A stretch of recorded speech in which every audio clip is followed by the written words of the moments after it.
देखिए, मेरा साथ दीजिए, तब लगेगा कि कार्यशाला में हम एक दूसरे के साथ चल रहे हैं। सांस खींचिए सब लोग।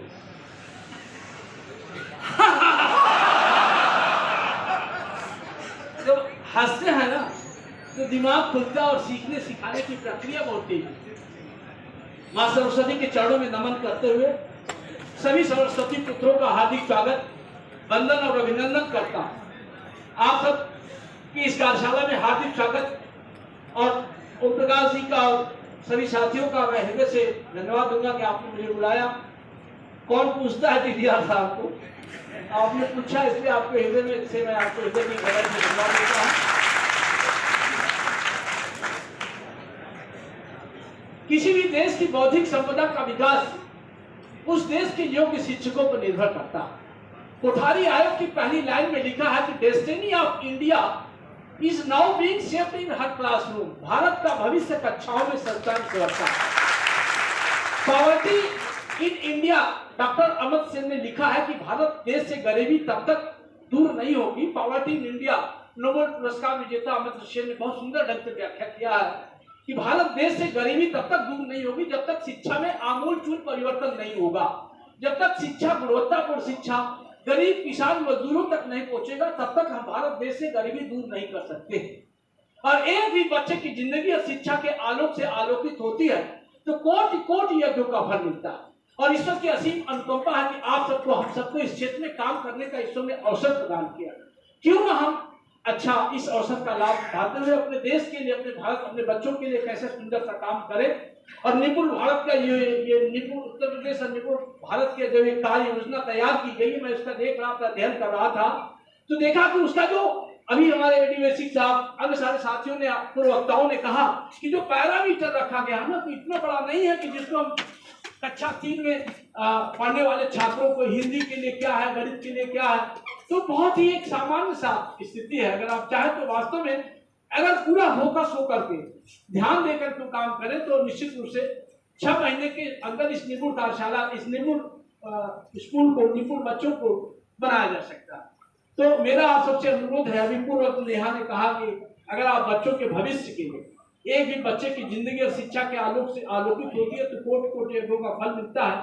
तो क्यों ना इस फल को प्राप्त करने के लिए, और निश्चित रूप से अगर आप बच्चों को अपने पूरे माने योग से काम करेंगे तो इसका पूरे आप सबको मिलेगा। आपका बच्चा भी, जैसे नेहा कह रहे थे, कि बहुत ही अच्छा जो भविष्य होगा, जो दूसरों के बच्चों के लिए, जो दूसरों के बच्चों के भविष्य के लिए, गरीब किसान मजदूर स्कूल में, प्राइमरी स्कूल में पढ़ने वाले बच्चों के भविष्य के लिए अगर आप समर्पित होकर के अपना शिक्षण कार्य करेंगे, बड़ा पुनीत काम करेंगे, जैसा एडीवेसिक साहब ने कहा, ये एक बहुत ही समाज सेवा, राष्ट्र निर्माण, समाज सेवा का कार्य है। इसको आप पूरे मन योग से करेंगे तो निश्चित रूप से आपका बच्चा भी और समाज भी, देश भी बहुत आगे जाएगा। बहुत बड़ा सपना है, देश बहुत, विश्व बहुत तेजी से परिवर्तन हो रहा है।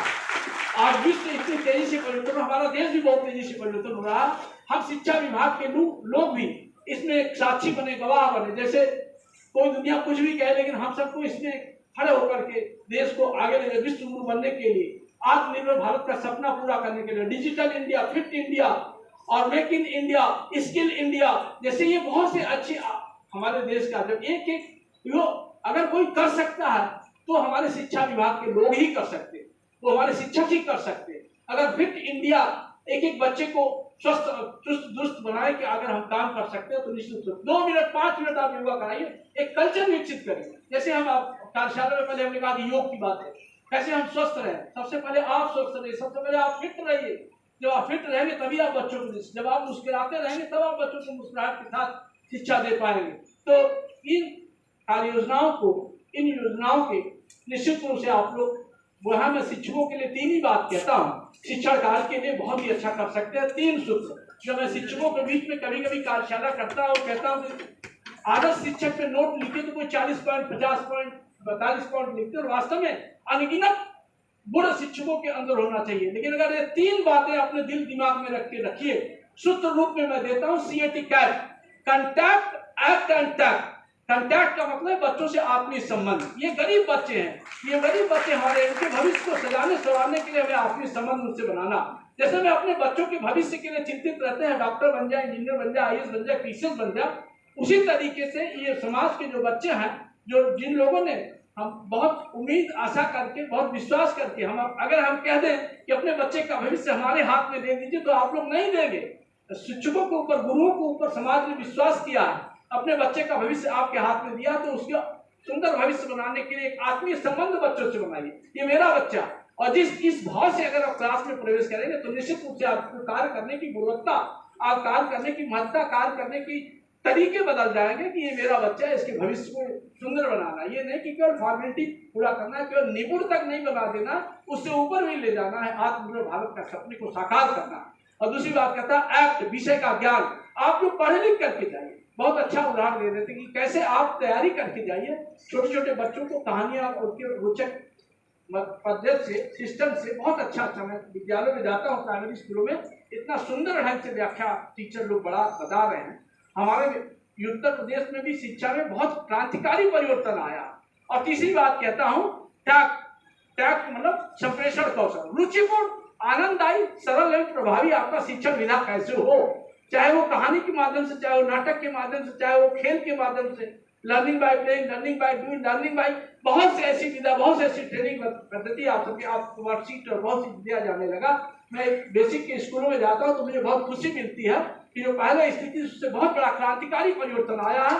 चाहे विद्यालय के भौतिक परिवेश की बात हो, उनकी सुंदरता की बात हो, या शिक्षकों के पढ़ाने के तौर तरीके की बात है। अब मैं देखता हूँ बहुत अच्छा शिक्षक पढ़ाने लगे, पहले की अपेक्षा। अब हमारे शिक्षकों के अंदर कुछ यंग टीचर्स आए हैं, कुछ ऊर्जावान लोग आए हैं, और जो ट्रेनिंग दी जा रही है, जो कार्यशालाएं आयोजित हो रही हैं, मैं प्राचार्य जी से भी यही अपेक्षा किया कि हमारे माध्यमिक विद्यालयों में भी, हम अभी एक विद्यालय में गए, शिक्षकों के बीच में हमने 10-5 मिनट का वो किया, तो शिक्षकों ने कहा सर हम लोगों की भी ट्रेनिंग होनी चाहिए। अब माध्यमिक शिक्षा में भी ट्रेनिंग का कार्यक्रम शुरू होने जा रहा है, तो निश्चित रूप से हम यही अपेक्षा करेंगे।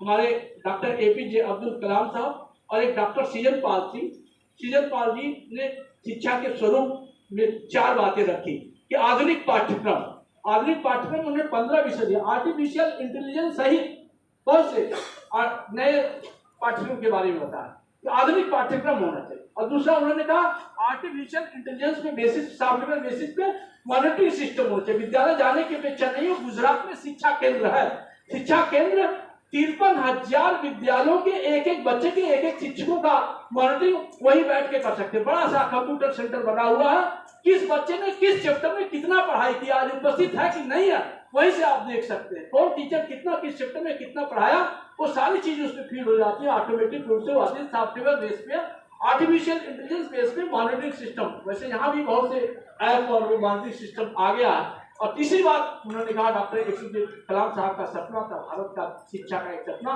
कि high level teachers training programme, IIM और IIT जैसे संस्थाओं में टीचर्स की ट्रेनिंग होनी चाहिए। वास्तव में ट्रेनिंग से बहुत बड़ा परिवर्तन होता है। Knowledge, skill, attitude is very important thing, कि हमारी दृष्टिकोण, हमारा सोच इस समाज के प्रति, देश के प्रति, बच्चों के प्रति बदले। और चौथी बात उसमें कहा गया कि ऐसा नागरिक बनाना है, देश प्रेम वाला और हमेशा खुश रहने वाला हमें नागरिक बनाना, हैप्पी चाइल्ड। तो यही अपेक्षा करूंगा कि आप लोग भले कुछ ना, और निपुण भारत, निपुण उत्तर प्रदेश, निपुण स्कूल, निपुण बच्चा तो होना ही चाहिए, लेकिन एक देश प्रेम और खुश रहने वाला बच्चा पैदा करिए और नागरिक पैदा करिए।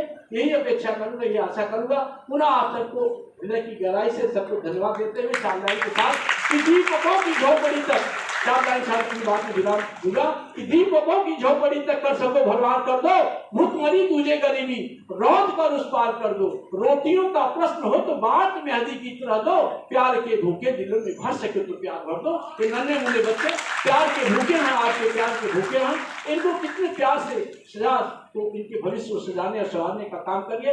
ईश्वर आपको असीम अनुकंपा और आशीर्वाद देंगे। निश्चित रूप से आप सबका दिन दुना रात चंद्रा प्रगति होगी, सुख शांति समृद्धि समाज में और देश में और आपके परिवार के अंदर आएगी, आपके बच्चे भी खुशहाल होंगे। इसी आशा को मिलता, जय हिंद, जय भारत।